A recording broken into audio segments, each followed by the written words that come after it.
Hello hi friend नमस्कार welcome back to my channel एस my lifestyle को वीडियोटी देखा पूर्व चैनल टी को लाइक सब्सक्राइब और बहुत मात्रा शेयर करूँ सांग मैंने बर्तमान पहुँची जाइए नयागढ़ पहुँचती मैंने निहाती भाव में आपण मैंने छेनापोड़र मजा ने छेनापोड़र मजा नहीं सारापर सांग मैंने आम बाहरी बुढ़ाबुढ़ी आनी डैम बुलायापी ये बुढ़ाबुढ़ी डैम नयागढ़ सदर महकुमा ठारू ओडगाँ जीवा रास्ता 19 किमी आसला एक केनाल छक पड़ो यही केनाल छकरू 6 किमी गले आपण मैंने बुढ़ाबुढ़ी डैम जापरें आपण मैंने देखिले टोटाल आपन को 25 किलोमीटर आसिले नयागढ़ आपण मैंने यही बुढ़ाबुढ़ी डैम जापरें। तो चलतु जीवा यही बुढ़ाबुढ़ी डैम बुलिबा। तो फ्रेंड्स आमर केनाल रोड रु आपण मैंने भितर आमर बुढ़ाबुढ़ी आ बरकन्या जलप्रपात आप जापरें। केनाल रोड रे जाऊँ देखु बहुत सुंदर परिवेश सांग मैंने यही प्राकृतिक सौंदर्य ये नड़िया गछ देखला मत लगिला मुझे केरल आड़े पलि आसला भाया लगिला। नयागढ़ में यह जगह अच्छी देखु कि भाया केनाल रे ही आपण पूरा जीवे यू 6 किलोमीटर पूरा केनाल रे ही जीवे बाटर आसला बेलू एमती सब पोल देखिए आ गाँ गुड़ाक छोट छोट गाँ अच्छी बहुत सुंदर एवं शांत परिवेश। लॉन्ग ड्राइव रे एभलिया जीवे चारि पाख जंगल आ एमती रास्ता थिबो केते मजा लागियो सांग मन निजे भाबंतु। बहुत सुंदर जगह आ बहुत सुंदर लागुथा मध्य। तो एभली रास्ता आउ केनाल दे आसला पर सांग माने फाइनाली में से बुढ़ाबुढ़ी डैम पाखापाखि पहुँची सारीचु। देखंतु तार गोटे सेल्फी पॉइंट जोटा बुढ़ाबुढ़ी डैम गोटे लेखाई बहुत सुंदर भाव में यहाँ हूँ बुढ़ाबुढ़ी डैम। जो रास्ता देखा ये आमर बरकन्या जलप्रपात को रास्ता यहाँ डाहाण को जो रास्ता अच्छी आपण मैंने जापरें। परवर्ती वीडियो रे आपण मैंने बरकन्या जलप्रपात वीडियो देखिए। तो ये आम डैम ऊपर को जीवा चलतु।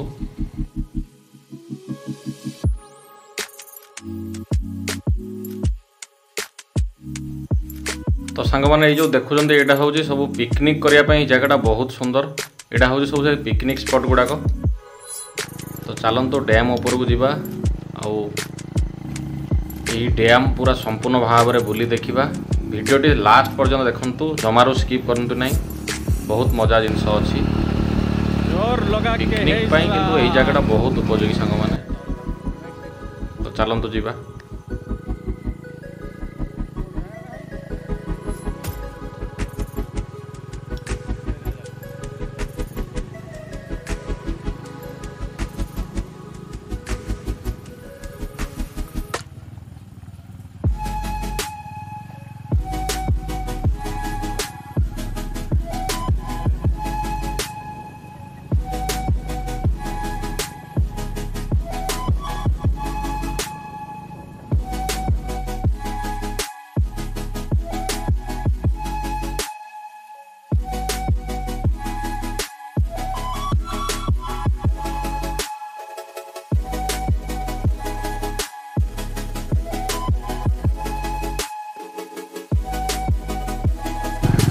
देखंतु ये प्राकृतिक सौंदर्य को उपभोग करंतु।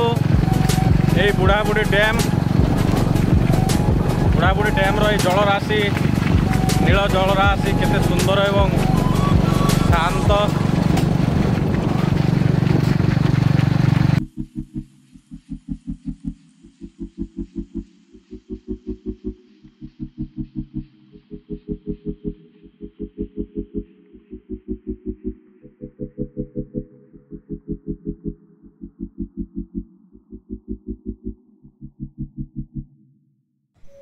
प्राकृतिक परिवेश सबुज बनानी और घंच जंगल पाई बेस परिचित यही नयागढ़ जिलार अनेक प्राकृतिक परिवेश रही बेले ओडगाँ ब्लॉकर बुढ़ाबुढ़ियाणी डैम पर्यटकों को बेस आकर्षित करिଥାଏ। तेबे आसंतु देखिबा एही सुंदर स्थानटी। अपूर्व सौंदर्य परिपूर्ण एही स्थानटीर नाम होउची बुढ़ाबुढ़ियाणी डैम। नयगढ़ जिला ओडगाँ ब्लॉकर गौड़पुर पंचायत रे थिबा एही विशाल जलभंडारटी 100 एकर परिमिति एक विशाल पार्वत्य उपत्यका अंचल को बंध पकाई सृष्टि करा जाइछि। नयागढ़ ओडगाँ जीवा रास्ता रे शरणकूल परे केनाल छक ठारू गौड़पुर गला बेले पड़े एही सुंदर स्थान बुढ़ाबुढ़ियाणी डैम। जलभंडार 3 पार्श्व को घेरी रही बड़ बड़ पहाड़ और घंच जंगल। सुंदर परिवेश सांग को एही जंगल रे रहिछंती अनेक जीवजंतु। एबे चलंतु डैम रो शेष भाग को जीवा आउ एही प्राकृतिक सौंदर्य को उपभोग करिवा।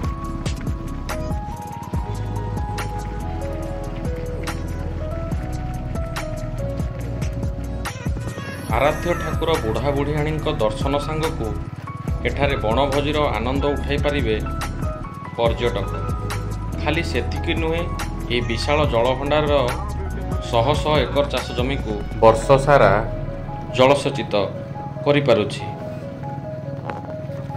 तो सांग माने एबे चलंतु एही बुढ़ाबुढ़ियाणी डैम रो प्राकृतिक सौंदर्य को संपूर्ण भाव रे बुली देखिबा आउ आजिर दिनटी को उपभोग करिबा।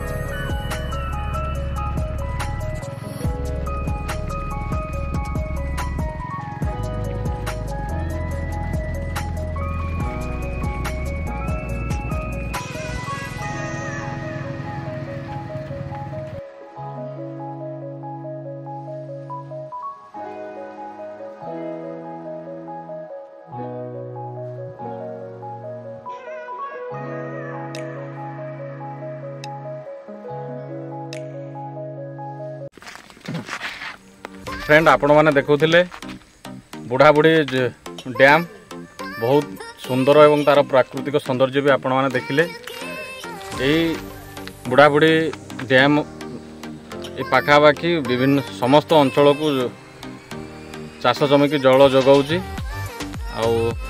बहुत सुंदर जगह आपण मैंने भी भोजी करने पिकनिक आसतु। भिडियोटी केमती लगिला आपणकर मतामत कमेंट माध्यम जनइबे।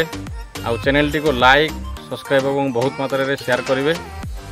पुणी देखा नुआ एक वीडियो रे रहुची। जय जगन्नाथ।